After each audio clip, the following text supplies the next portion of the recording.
Okay, the last thing, that we talked about was, prime avoidance. So let's kind of go through that again. Not gonna hurt anything. Prime avoidance is kind of a central.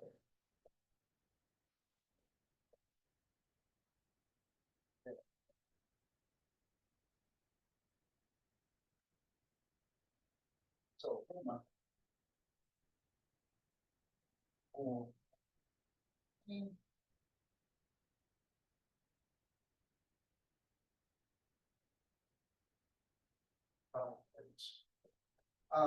suppose I have a finite collection of prime ideals.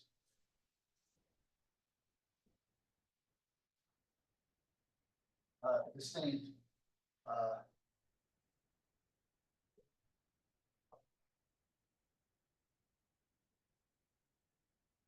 distinct primes, and I is contained in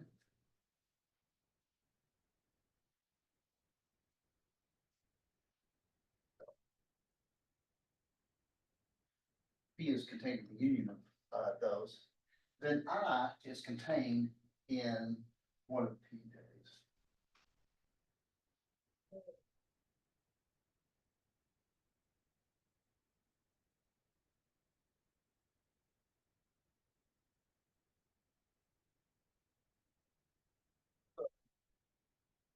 Plus, we can prove this. Last time we noticed that n equals 1 is certainly okay. And we also established inductively that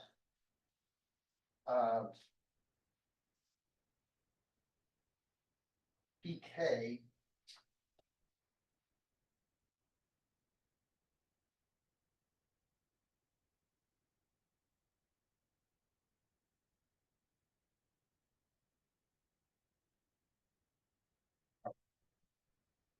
so if you take any one of these fixed primes and you jerk out all the rest of the primes, then there's got to be something left over. And similarly,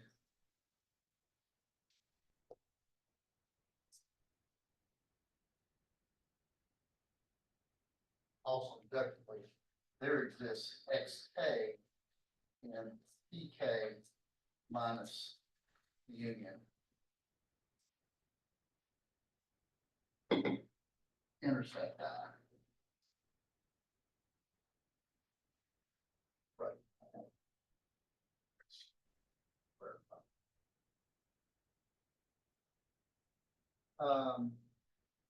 So first, n equals 2. Okay, so the two case and the more general case, well, the more general case is kind of a stair step up from the case n equals 2. Let's let y be x1 plus x2.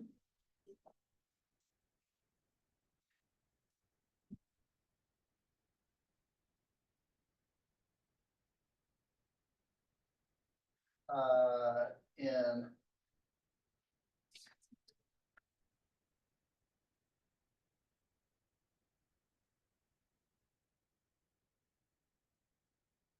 and I, which is contained in P1 union P2. So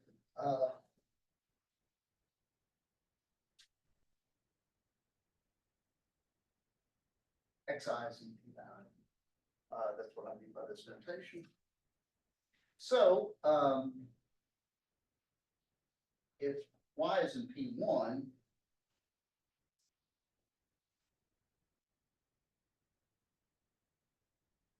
well, what if y is in P1?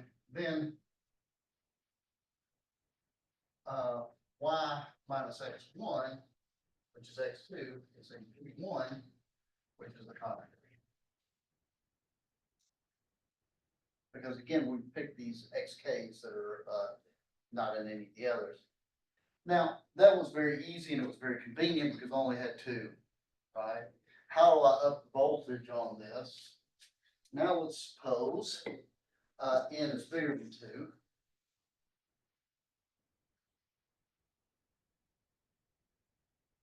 And what I want to do at this juncture is let Z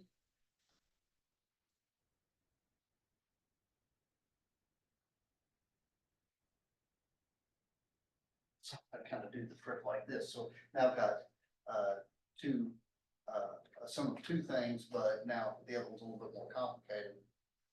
And note Z is not P1 because if so, X2, X3, then is in P1, therefore Xi is in P1.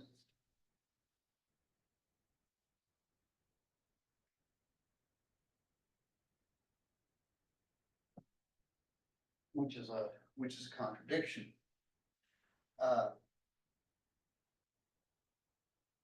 Hence, of course,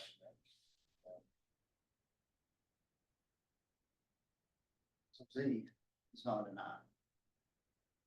Okay.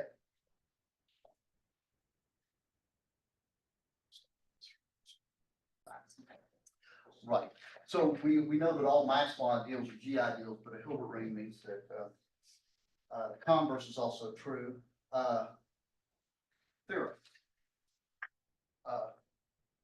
Let R be a Hilbert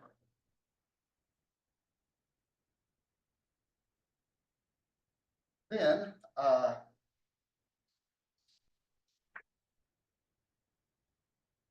so I bet if you think about this, you can guess what is Jim going to write next.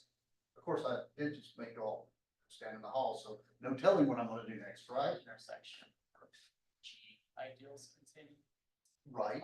That's right. We know that. Oh, we are. But since it's a Hilbert ring, Oh, max. there you go. So in this case, if you have a Hilbert ring, then this is the intersection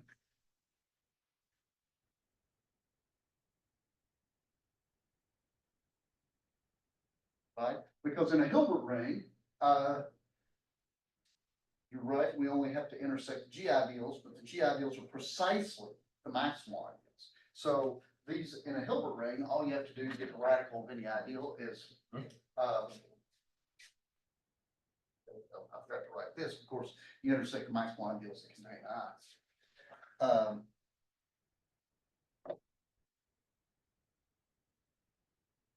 So here are some properties of Hilbert rings.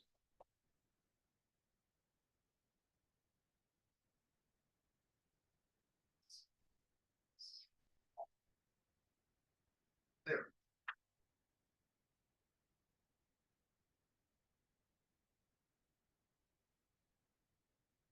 Let R be a Hilbert ring.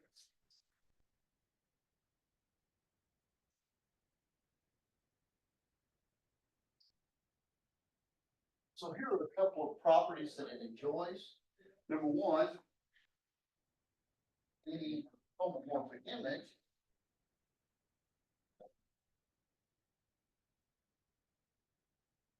of R is a Hilbert ring.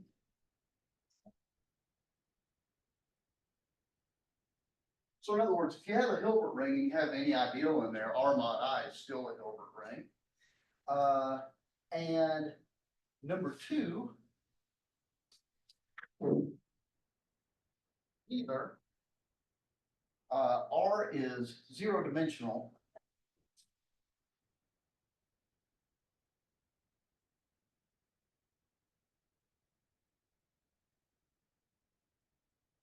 which means that all maximal ideals are, or I'm sorry, all prime ideals are maximal, or R has infinitely many maximal ideals.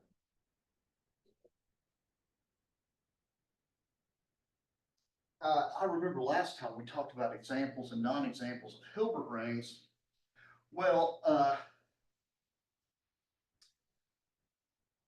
we found that Z localized at P was not a Hilbert ring, but Z is a Hilbert. Let me see, I got that. Yeah, that's right. Z localized P, for example, is not a Hilbert ring, but Z is a Hilbert ring because in Z, all the maximal ideals, and this is exactly what happens in Z. Notice Z is not zero dimensional because not all primes are maximal, but it certainly has infinitely many maximal ideals. So let's go through proof of this. Statement one, we want to show that any homomorphic image. So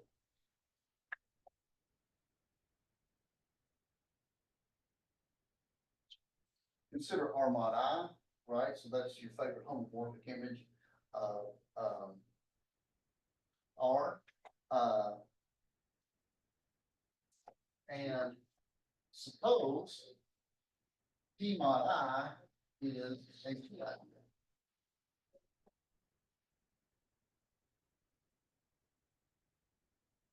Right? Now, of course, what is a G-ideal? It's a prime ideal of R mod I, and this is the correspondence theorem because any ideal of R mod I is of the form P mod I. So there's no loss in generality in me writing that down. P mod I, suppose that this is a G-ideal of R mod I, then P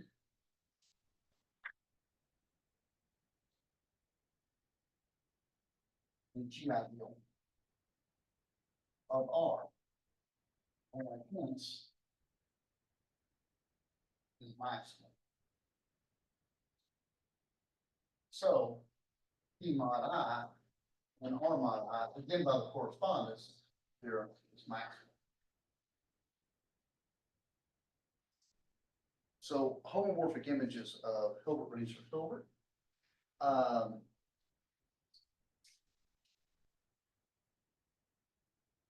Now point two, we need to show that either R is zero dimensional or R has infinitely many maximal ideals. So let's suppose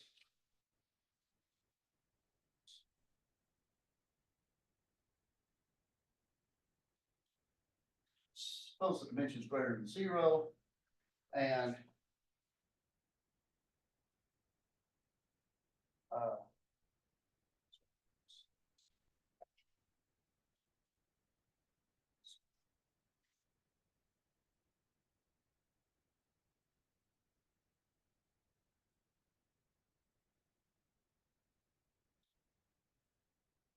um, if P is a non-maximal prime,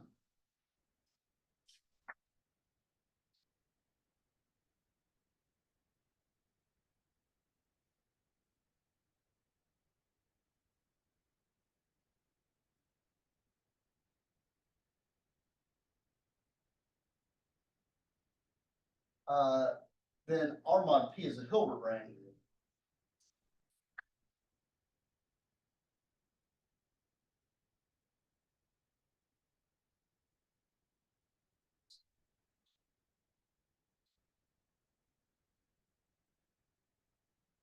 Um,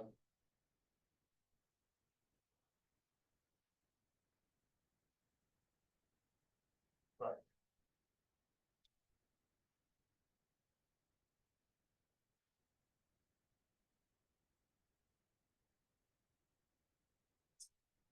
But then,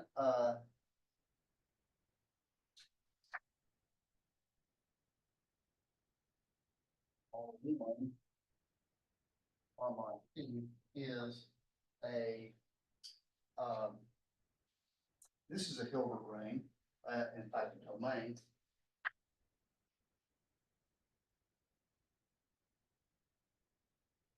Because P is prime with only finite many maximal ideals.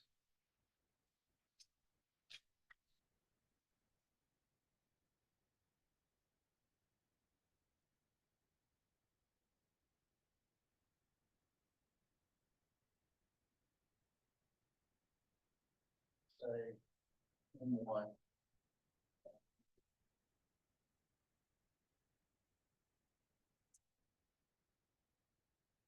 And the only G ideal should be these maximal ideals.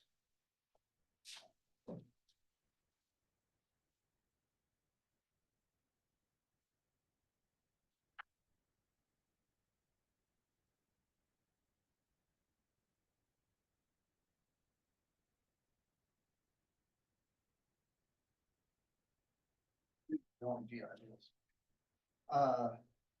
But we know that the radical of 0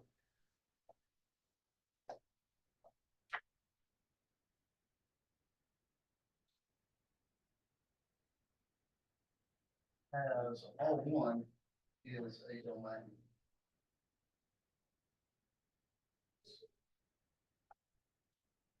And this is impossible.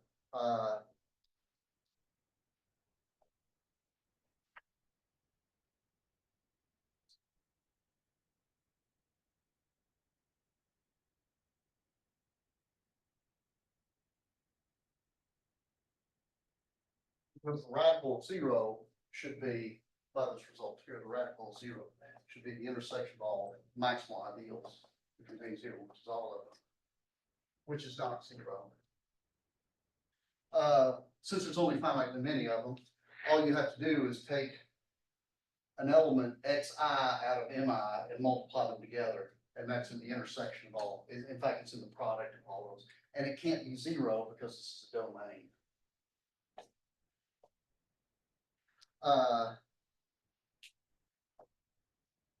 So R1 must have infinitely many.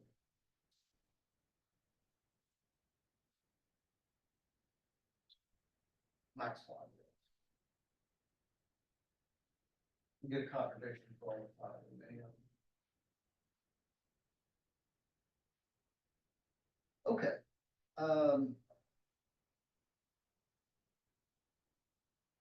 Here is kind of the, this is the last bit before we use all this stuff to kind of produce the Nullstellensatz.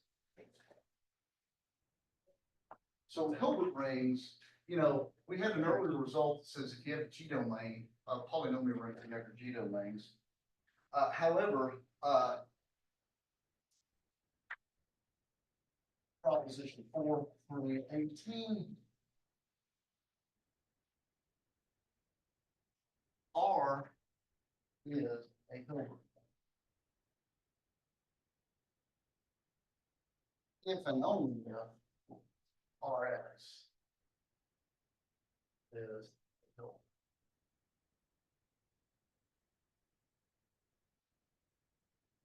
Now, one direction of this is pretty important. This direction is immediate because if Rx is Hilbert,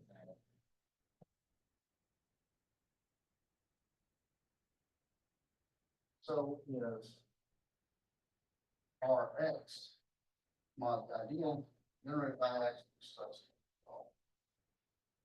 It's homomorphic image Hilbert range or Hilbert, so that one is not an issue.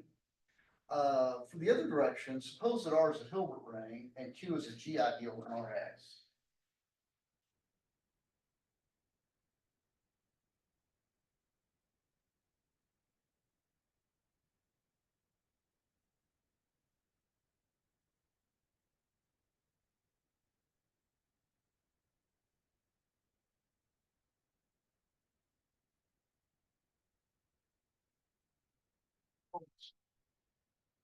Our goal at this point is to show that Q has to be maximal ideal.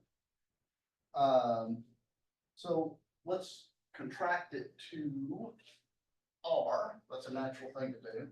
Let's look at the prime ideal that it lies over down in the ring R.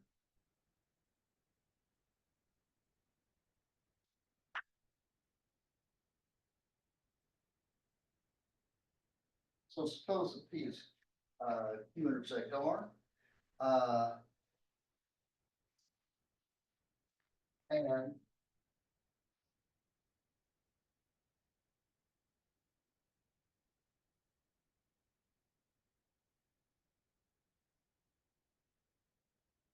so we're going to pass in the quotient like we did before. This is a great trick commutative algebra. And let me kind of remind you what I mean by this. We pass from R to R mod E. And analogously,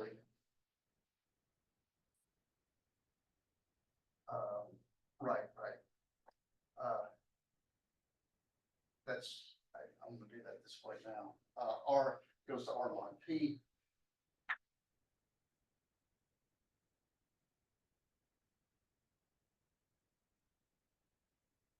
So we can assume that P equals 0, in this situation with the reduced ring, reduced to the four choice of words, this quotient ring, R mod P. And in fact, not only is it a quotient ring, it's an integral domain, so that's gonna probably be of use. So we will assume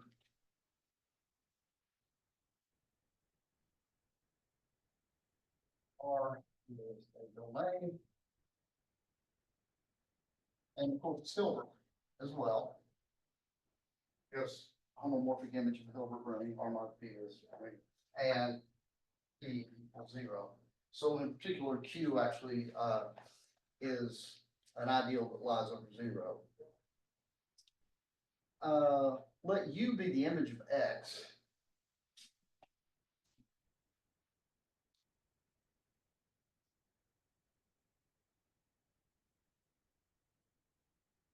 Under the projection, say.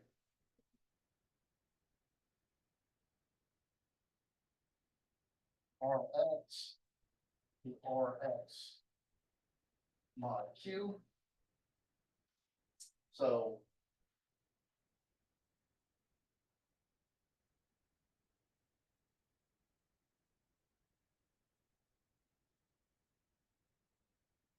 under that homomorphism, then if you look at RU,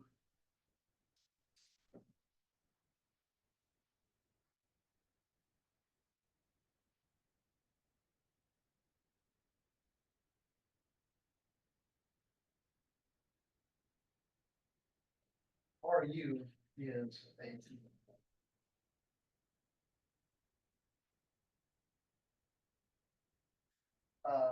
an RU is a G domain, since Q is a G ideal, and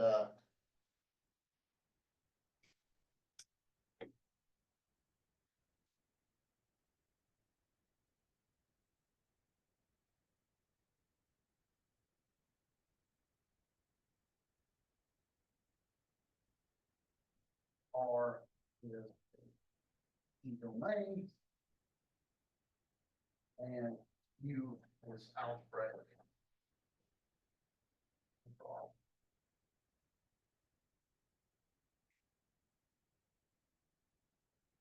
Okay. So as R is a G domain and a Hilbert ring,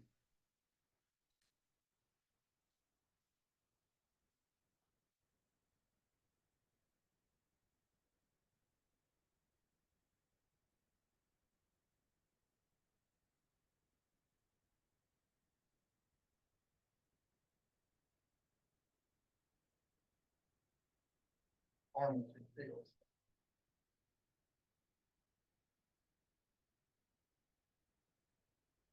It's both a G domain and a Hilbert ring. It has to be a field. So if you look at RU,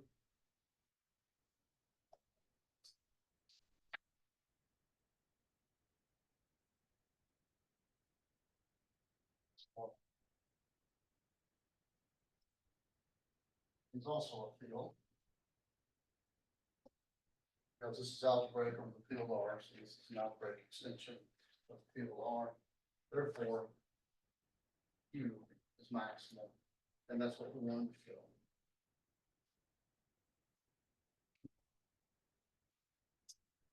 Okay, any questions?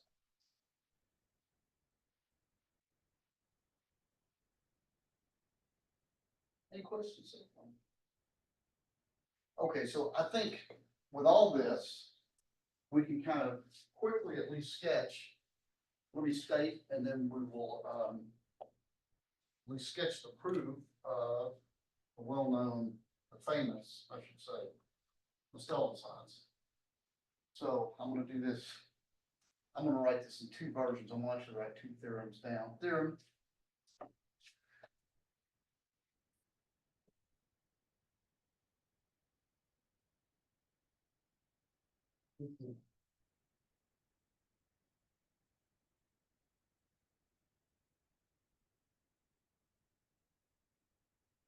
Sometimes it's called Hilbert's, Nullstellensatz. If K is algebraic, if K is an algebraically closed field,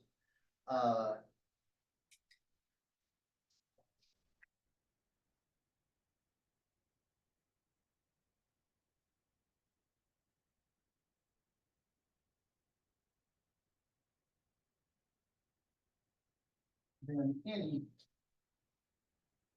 maximal ideal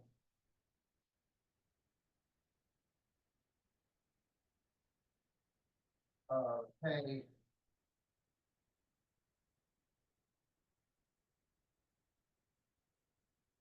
you have a maximal ideal polynomial ring and indeterminates.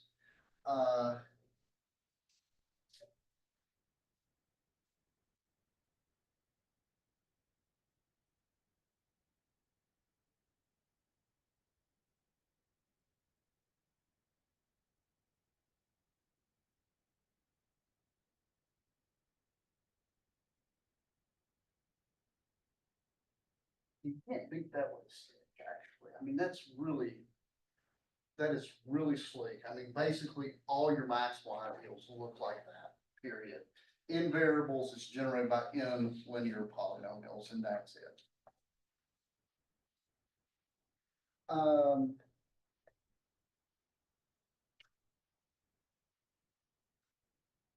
Yeah, I'll leave it so here.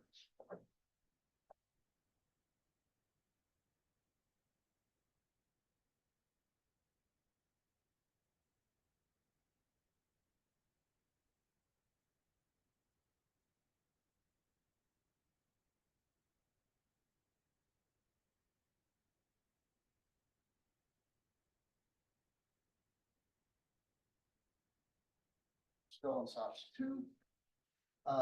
If K is algebraic, closed again.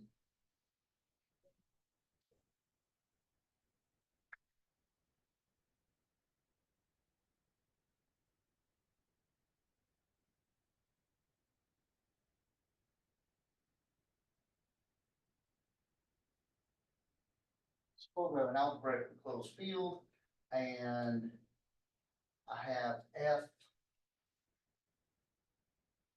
G1, G2, GR, polynomials,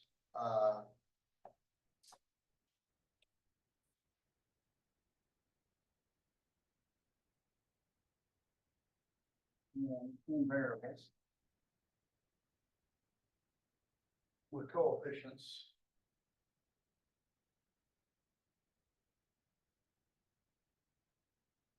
Okay.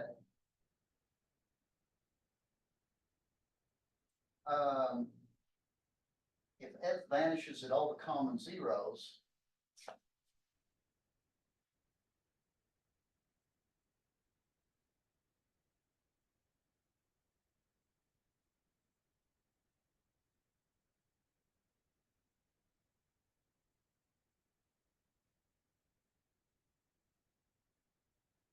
zeros, U1, GR, then a power of F is in that ideal.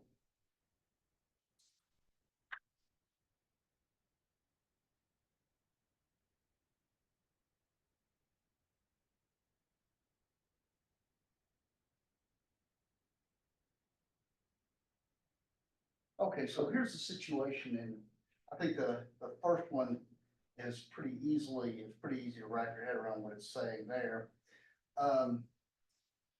So you've got this collection of polynomials here, the special one I'll call F, and these are some other random polynomials.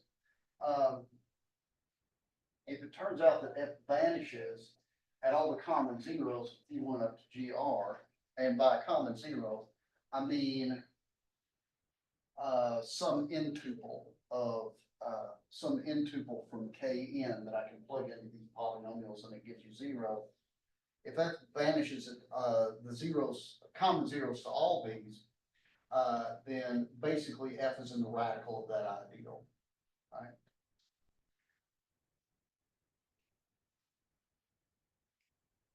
So, look at proofs of these.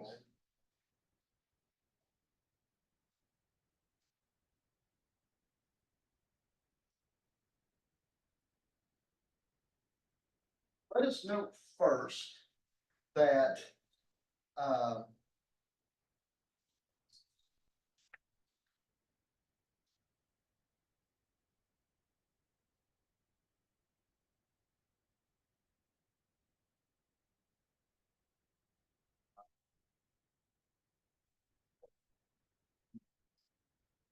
okay, look at the polynomial ring in n-1 variables. This is a Hilbert ring. K is a Hilbert ring, and we have this result that if any ring's a Hilbert ring, so it's a polynomial ring. So you can just stick on any finite number of variables and you're good to go.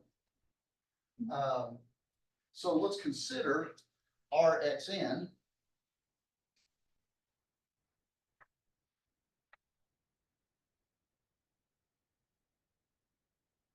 So as you might tell, I'm going to do an inductive argument that goes up from R to Rxn. So if M is a maximal ideal,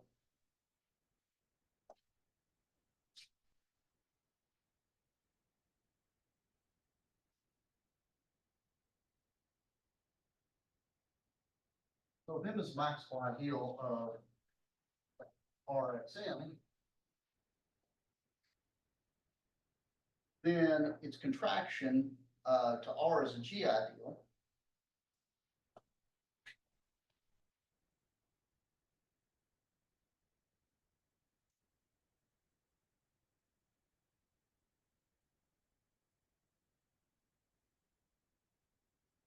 And of course, since R is also a Hilbert ring,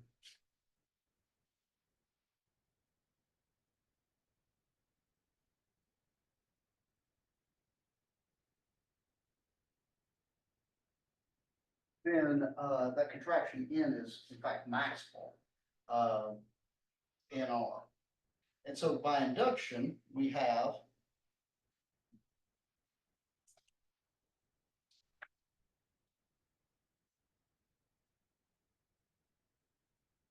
we can write N is equal to x1 minus a1, x2 minus a2, xn minus 1 minus an minus 1.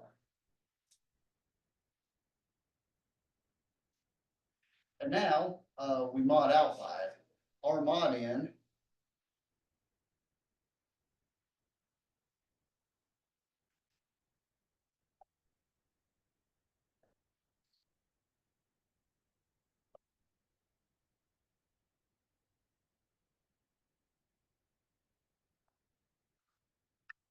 R mod n is isomorphic to K is algebraic closed. Right, because that's our assumption on this. And so M is n x n minus a n. Remember remember if n was a maximal ideal and I'm sorry, yes, if n is a maximal, if m is a maximal ideal of a bigger ring, and its contraction n is maximal, then you can generate m by n and one more element.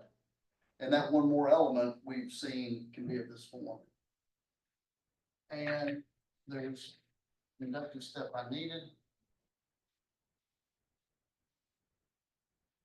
And there's the Nullstellensatz part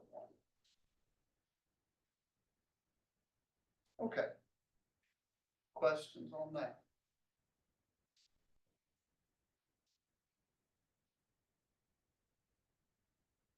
Okay, what about the second statement? We need to show that if that vanishes on the common zeros of those polynomials, then it's in the radical of the ideal generated by it. So my hypothesis F is actually in all maximal ideals containing the polynomials G1 over GR.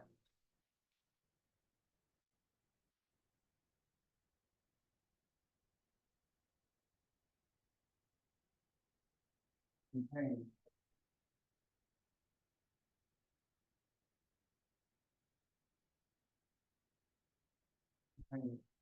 all of these.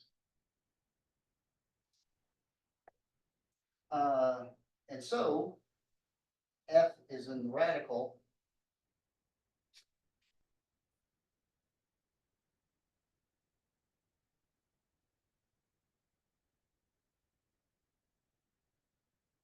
Uh, the ideal G1 into GR. Because recall that the radical is the intersection of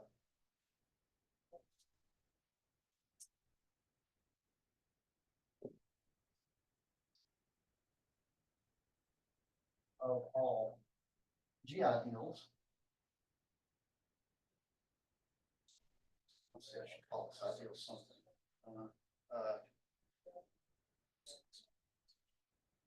I'm gonna call this I. The intersection of all G ideals containing I.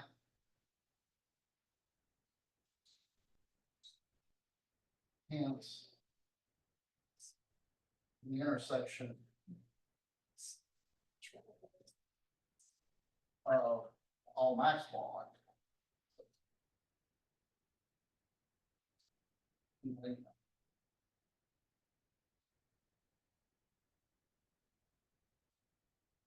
And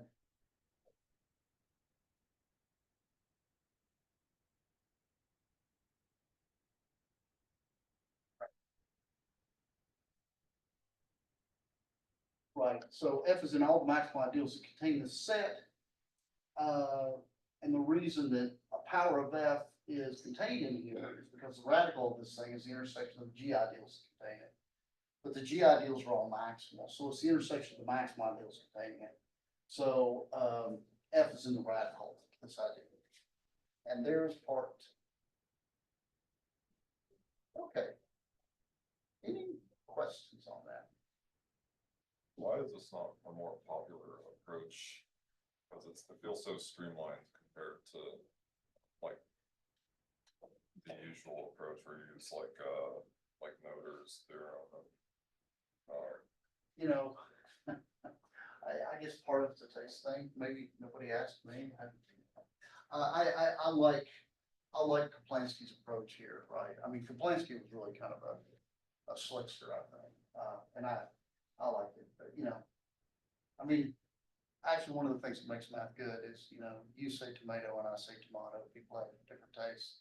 I guess if we're all interested in the same thing, then math would get pretty boring pretty quick, so. It's hard to believe, isn't it?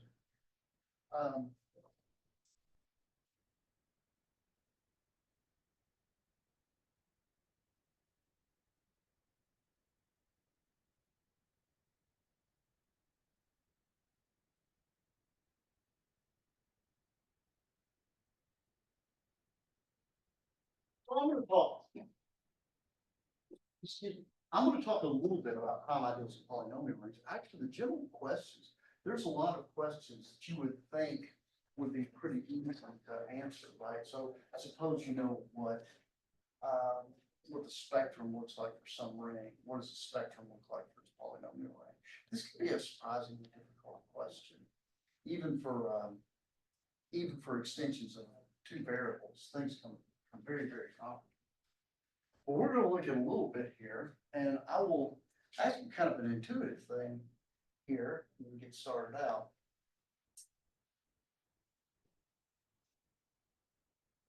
So I'm going to start by finding a Krull dimension, which I find before it's not hard to do this. We say that a chain of primes in R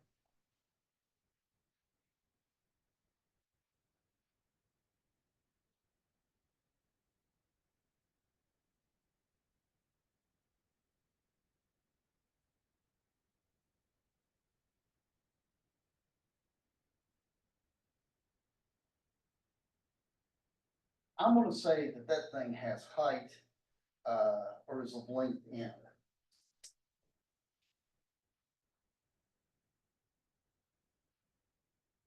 So be careful. We start counting using zero here. So if you just got a singleton prime right here, that's length zero, right? We define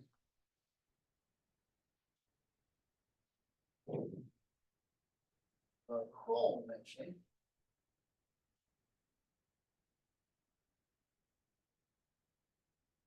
Of R as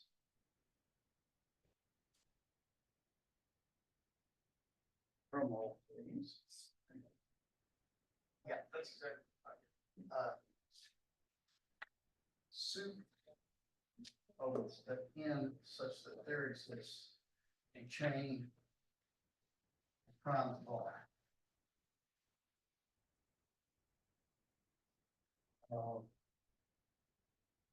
We, yeah.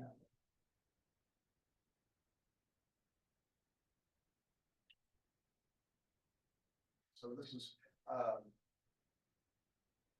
so for example, if all prime ideals are maximal, then you've got dimension zero because you only have singleton primes, right? The integers, that's a dimension one, because the longest chain goes from zero to a non-zero prime.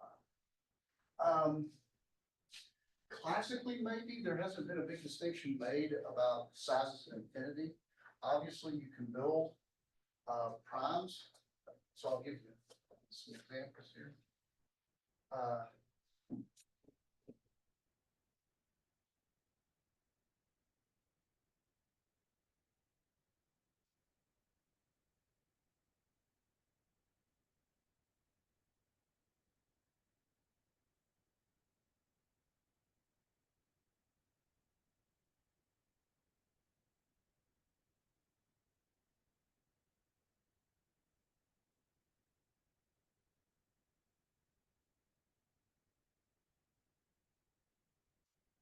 Example.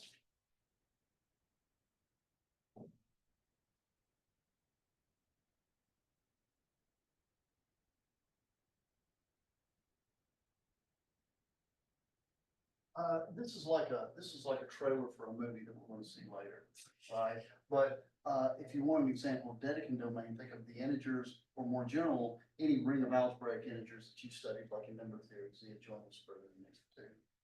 We don't want to take a guess at this one.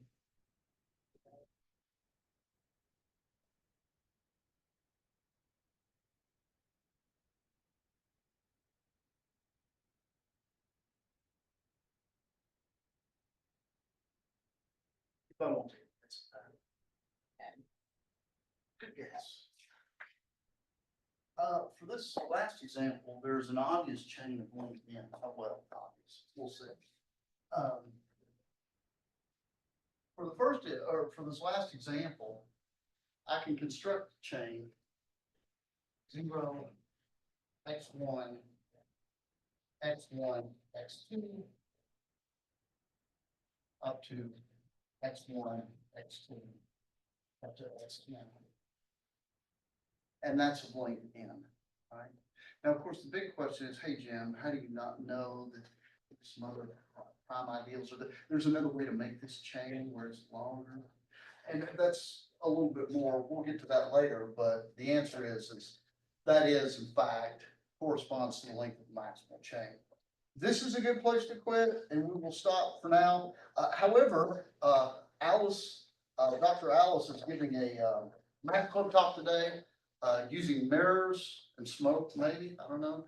But anyway, it'll be like, it's about impossible objects. I encourage you to be there. She's always got great ideas. She's a great speaker, so be there if you can. Otherwise, y'all have a good weekend.